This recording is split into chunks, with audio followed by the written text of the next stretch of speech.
Mengo Palace has painted red color as runners wearing red birthday kits gathered for the 69th Kabaka birthday run.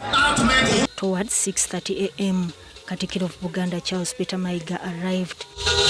2 minutes later, Nalinnya Agnes Nabaloga, whom the Kabaka has designated to flag off the runners, together with Prince Semakokiro and Princess Katrina Sangaliyambago, also arrived. She delivered Kabaka's message. His Majesty valued the subjects for participating in the run.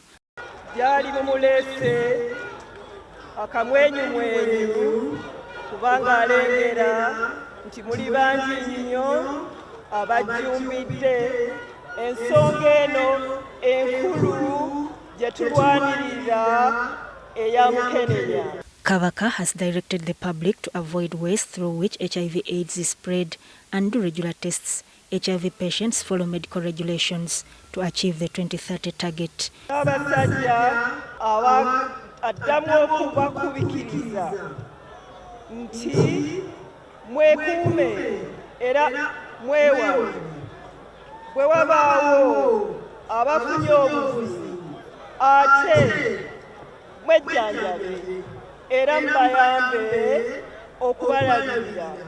Mwebale nnyo okwagala okujja mu misinge gino era abaagaliza olunaku olulungi. This year's Kabaka birthday run was on the theme Men Against HIV to Save the Girl Child.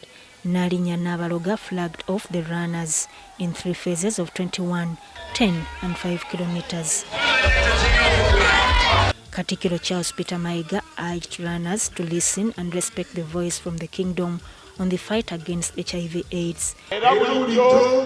Kabaka engeri gyali kitaffe tumusoosowaza tuwulira kyagamba era ffenna wamu tukolere okuzza Buganda ku ntikko. The leader of opposition in Parliament, Joel Sonyonyi, appealed to the youth not to relax but take the lead in the fight against HIV/AIDS. Encouraging the men to step up and join the fight against HIV and AIDS, which is very important. You know, in the 80s, after HIV and AIDS hit us so hard as a country, there were concerted efforts to fight the scourge. But after a while, people became complacent. There was not as much effort as it were. And so this clarion call by the Kabaka is a very important one. I also want to add my voice to say, let's keep ourselves safe because we need to keep alive. On behalf of Airtel Uganda, the main sponsor of the Kabaka Run, the public relations manager David Bironji said this year runners have increased and pledged continuous support. At Airtel, we remain committed to supporting causes that reduce the burdens of disease. HIV in sports, of course, is a conversation that has not been had. We believe that this sets a platform for the conversation to start or even continue. As a big brand, we believe that once we make the investments in opportunities like this, marathon, national teams, Airtel Rising Stars, those conversations have to continue. The men who are listening to me out there, we cannot have Airtel Rising Stars or other sports activities when the young boys are not told about HIV/AIDS. So the Kalungu West legislator Joseph Sewungu was among the runners and vowed to mobilize MPs to support allocation of more funds in the health sector. But the challenge is on us members of parliament. We enter parliament, Speaker gives almost an hour for matters of national importance. We in Terego, the hospitals are down. In Kabongo, there are no hospitals.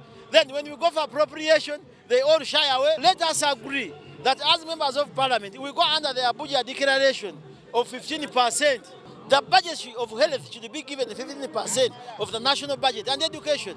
Sudat Kaye and Andrew Sebira, UBC News.